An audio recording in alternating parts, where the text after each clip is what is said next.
¿Qué tal? Hola con todos. Hoy vamos a hablar acerca de ciertos temas de la teoría del delito.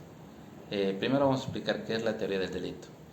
Esto representa uno de los instrumentos más importantes para establecer la responsabilidad penal de una persona apresada por una supuesta comisión de un hecho delictivo. En este caso, la teoría del delito se constituye en una garantía para el procesado en la medida que permite dictar la resolución justa. Toda acción para constituir un delito debe ser una conducta típica, antijurídica y culpable. Más adelante hablaremos de estos tres temas. Por ello, el cumplimiento de varios requisitos que conforman cada uno de estos estadios va a originar el carácter de ilícito en una conducta acusada. De esta manera podemos entender que el análisis de cada uno de estos implica una tarea seria, cuidadosa, pero sobre todo sumamente técnica que demanda de estudiosos o estudiosas de la teoría del delito. Por lo tanto, no podría concebirse el dictado de una sentencia condenatoria en contra de una persona acusada si antes dicha conducta no ha sido analizada a la luz de lo que informa la teoría del delito, como medio idóneo para verificar el carácter del delictivo de la misma. Como punto B vamos a hablar acerca de la finalidad de la teoría del delito. En este caso, la finalidad de la teoría del delito es proporcionar un marco conceptual para entender y analizar los elementos que conforman un delito, buscar establecer los criterios necesarios para determinar cuándo una conducta puede ser considerada como delito, como los elementos que deben demostrar para atribuir la responsabilidad penal a una persona. La teoría del delito también tiene como objetivo principal proteger a la sociedad, brindar herramientas para identificar y sancionar aquellas conductas que atentan contra el origen social y causan daño a los individuos, y sobre todo garantizar que la aplicación de la ley penal se realice de una manera justa, proporcional, respetando los derechos fundamentales de la persona involucradas en este proceso penal. Vamos a hablar también acerca de los elementos de la teoría del delito. Son 6. El primero, sujetos, personas que intervienen en la ejecución del delito.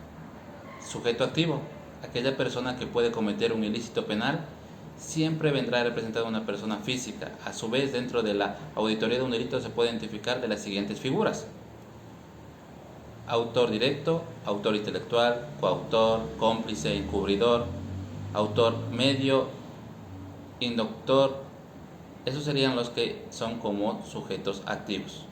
En el caso del sujeto pasivo, son aquellas personas que pueden sufrir un delito en cuanto al sujeto pasivo. Pueden distinguirse de las siguientes: sujeto pasivo interpersonal, que es la persona moral, jurídica o víctima del delito, o el sujeto pasivo personal, de la persona física de la víctima del delito.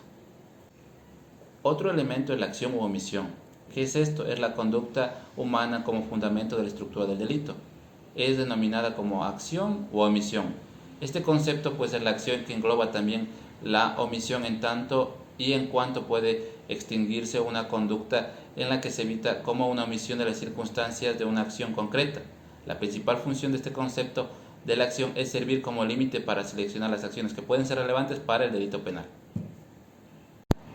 En términos más claros, pues la omisión se puede definir como una conducta que consiste en la abstención de una conducta o una actuación que constituye como un deber legal. La omisión presupone no solo la capacidad de la acción general, sino también la capacidad de realizarse la acción concreta y la accesibilidad genérica tal cual a las actuaciones de las concretas circunstancias. Pueden ser acción propia, acción impropia. Otro elemento es la tipicidad. ¿Qué es la tipicidad? Es el encuadramiento de la conducta humana en el tipo penal. Así, cuando la ley dice en el artículo dedicado al homicidio que el que mate a otro, este será tipificado en la conducta de dar muerte a otra persona.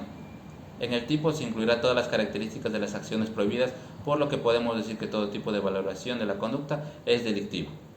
Otro elemento es la antijuricidad. Este es aquel que da desvalor a un hecho que posee típico contrario al ordenamiento jurídico. La antijuricidad es lo contrario al derecho, se podría decir. Es una conducta que sea típica, sino que además tiene que ser contraria al ordenamiento jurídico. Esto es, no puede estar protegida por ninguna causa de la justicia. La antijuricidad radica también en incumplir lo establecido en la norma jurídica. De estas dos, pues tenemos la antijuricidad normal o formal y la antijuricidad material.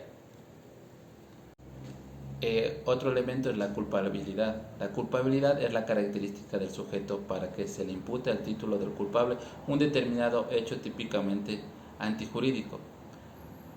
Lo anterior viene a significar que para emitir un juicio que declare la culpable a un sujeto será necesario que la conducta haya sido típicamente antijurídica. Para determinar si un sujeto es culpable desde este punto de vista práctico, debe llevarse a cabo una serie de valoraciones encaminadas a definir la capacidad de los sujetos respecto al modo de actuar, en este caso la impunidad del sujeto, la coincidencia antijurídica y la exigibilidad de la conducta. Y como último elemento tenemos la penalidad o punibilidad. En este caso, pues es una categoría hartamente crítica doctrinalmente, pues los actores aceptan que es considerada la penalidad como un verdadero elemento del delito. Lo anterior es consecuencia de la penalidad, que no es tan trascendental en la práctica como el resto de elementos que conforman el delito según la teoría del delito.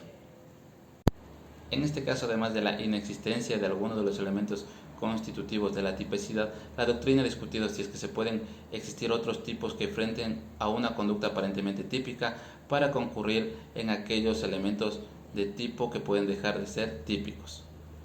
La ausencia de los elementos específicos como figura, pues ciertos autores señalan a su vez 6 casos diferentes a la falta de típicos.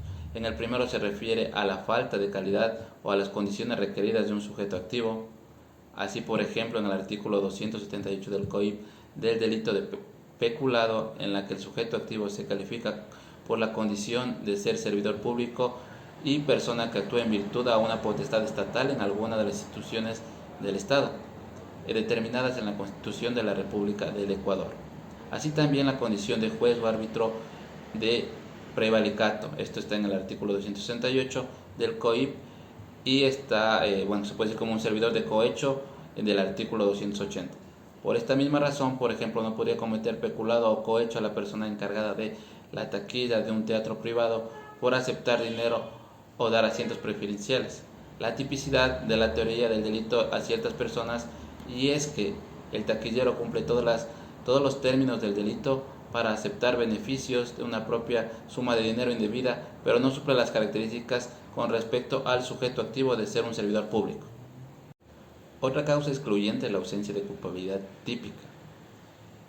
Siguiendo la misma línea de las ideas, es importante que en este caso cabe mencionar que las leyes definen 2 tipos con respecto a la calificación. Los 2 tipos son doloso y culposo. En el primer tipo se refiere a la intención de actuar el sujeto y la segunda a la falta de esta. Cuando la ley exige la forma del dolo para determinar el delito, lo hace sin referirse literalmente a la fase de la acción. Así, al estar en un tipo que no especifica las clases de culpabilidad, como por ejemplo el delito de incendio en el artículo de 364, se ha de entender con el cometimiento de realizar como dolo. Y como último punto tenemos pues la antijuridicidad y causas de exclusión.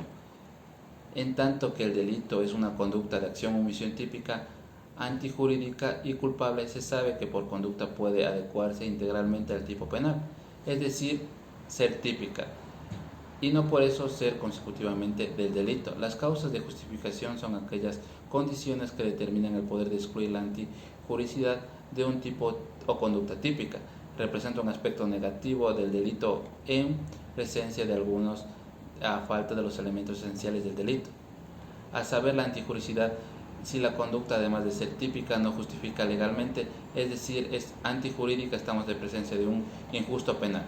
En el artículo 29 del COIP lo refiere o establece para que la conducta penalmente relevante sea antijurídica, debe ser amenazar, lesionar sin causa o bien jurídico protegido por el Código Penal. De acuerdo a lo establecido en el artículo 30 del Código Integral Penal, son las siguientes causas de exclusión: legítima defensa, estado de necesidad, el mandato de ley y la orden de autoridad u obediencia debida.